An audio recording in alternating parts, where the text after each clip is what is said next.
आप बताइए कि केजरीवाल की इस हार का कारण क्या था?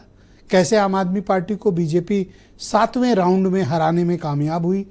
इस विक्ट्री का आप क्या कारण मानते हैं और व्हाट नेक्स्ट? अब चैलेंजेस क्या हैं आम आदमी पार्टी के सामने? ब्रजेश जी, देखिए, दिल्ली में जनता ने शायद ये सोचा कि अगर भाजपा को मौका दे दिया जाए तो ये जो रोज रोज की लड़ाई है एलजी की और मुख्यमंत्री के बीच की, ये खत्म हो जाएगी और दोनों जगह एक तरह की सरकारें होंगी तो काम का अवसर बढ़ेगा, विकास ज्यादा मिलेगा। 2500 रुपये नगद देने का भी भाजपा ने ऐलान किया और उसने ऐलान किया था कि वो सारी योजनाएं चालू रहेंगी जो केजरीवाल की सरकार में थी। लेकिन एक बात, ये बात साफ तौर पर समझी जा सकती है कि 40% से ज्यादा वोट पाने से साफ है कि केजरीवाल के खिलाफ कोई आंधी नहीं थी, कोई बहुत बड़ी एंटी इनकम्बेंसी नहीं थी। ये चुनाव समीकरणों के नाते वो हारे हैं। अगर कांग्रेस और आम आदमी पार्टी मिलकर चुनाव लड़ी होती तो तस्वीर शायद कुछ दूसरी होती। ये अलग अलग लड़ना और कांग्रेस का वोट काटना केजरीवाल का हार का कारण बना, अन्यथा 43-44% वोट कोई मामूली बात नहीं है। 2-2.5% के अंतर से ये दिल्ली में उनके हाथ से सत्ता खिसकी है। तो एक बहुत साफ है कि लड़ाई एकदम करीबी थी, नेक टू नेक थी और भाजपा को भी एक बहुत बड़े वर्ग का समर्थन था और आम आदमी पार्टी के भी साथ था। वहीं पर कहीं 1000, कहीं 500, कहीं 600 इस तरह वोटों का अंतर आया और चुनाव परिणाम बदल गया। लेकिन केजरीवाल के लिए सदमा है, लेकिन जो खैरात मॉडल है, जो खटाखट मॉडल था, ये सब जमीन पे आ गया। खटाखट वाले तो नाहक जश्न मना रहे हैं जिनको कोई सीट नहीं मिली है। आज कांग्रेस का ये एक धड़ा बहुत बड़ा ये तर्क देता है कि जब आम आदमी पार्टी हारेगी तभी तो हम पनपेंगे। लेकिन 0 सीट पाकर आप पनपने की उम्मीद कैसे कर सकते हैं? अगर आप कम से कम 10 विधानसभा जीते होते, विधायक होते आपके, या आपके पास 12-15% वोट आया होता तो आप ये मान सकते थे कि अगली बार आप आम आदमी का विकल्प बनकर दिल्ली में बीजेपी को टक्कर दे सकते हैं।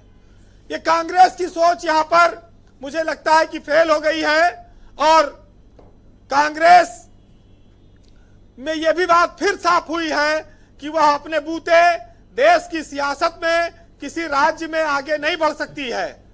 उसको वो वोट तो काट सकती है लेकिन अकेले दम पर सरकार नहीं बना पाएगी।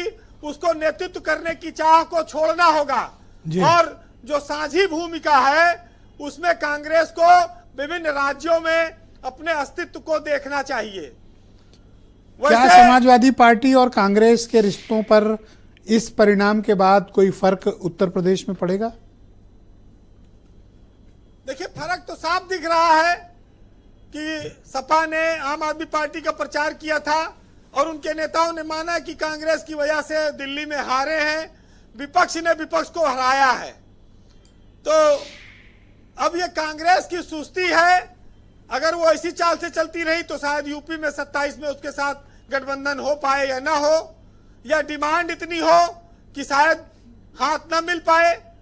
ये तो असर तो पड़ना तय है। लेकिन ब्रजेश जी, एक जो दौर चल रहा है आज भारत में, वहां भाजपा को रोक पाना क्या आसान है? ये लोग जो तितर बितर होके लड़ रहे हैं, इनके लिए भाजपा हिंदुत्व, आस्था, राष्ट्रवाद और मोदी के नाम पर एक ऐसे रथ पर सवार है जो लगातार अजेय होता जा रहा है। हरियाणा और मध्य प्रदेश में कांग्रेस के नेताओं ने अगर गलत बयानी न की होती तो अपने सहयोगियों को उनको इतना अपमान न झेलना पड़ा होता, तो शायद आज कांग्रेस के लिए उनके मन में इतनी ज्यादा खटास न होती। तो बीजेपी में ये अनुशासन है जो कांग्रेस से इतर दिखाता है। वो अपने सहयोगियों के बारे में कभी कुछ नहीं बोलते और उनको बड़ा सम्मान देते हैं। इस बात को कांग्रेस को भाजपा से सीखना चाहिए। ब्रजेश जी, आज इस देश की सियासत में आम आदमी पार्टी की हार ने एक बहुत बड़ा परिवर्तन का संकेत भी दिया है। वो बदलाव लाएगी और ये बात इन लोगों को नोट करके रखनी चाहिए। कि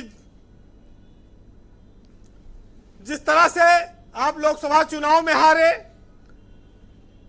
भाजपा ने 240 सीटें जीती थी लोकसभा में, उसने कई दिनों तक जश्न नहीं मनाया था, लेकिन दिल्ली चुनाव हारने के बाद भी कांग्रेस जश्न मना रही है।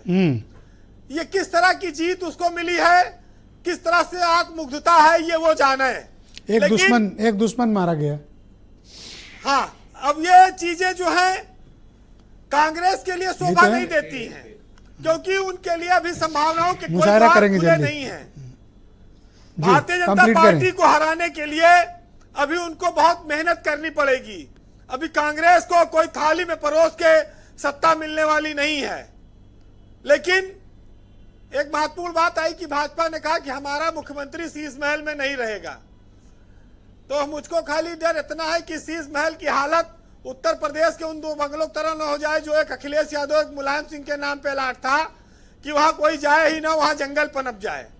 ऐसे दिल्ली में भी कहीं एक शीश महल न बन जाए, ये भी एक बड़ी समस्या है। आपको याद होगा कि 2017 में कांग्रेस ने एक नारा दिया था कि 27 साल यूपी बेहाल। उसी नारे को भाजपा ने दिल्ली में दिया और दिल्ली में वो चुनाव जीत कर आ गए। 27 साल बाद भाजपा वहां सत्ता में लौटी है। तो देखिए दोनों नारों में और किस्मत में कितना अंतर है। कंक्लूड करें। वैसे शिक्षा जगत में लॉर्ड मैकाले के नाम से मशहूर हो चुके थे और वो भी चुनाव हार गए, मनीष सिसोदिया। जनता ने बड़ी बेरहमी के साथ इस बार वोट दिया है, जो ये बताता है।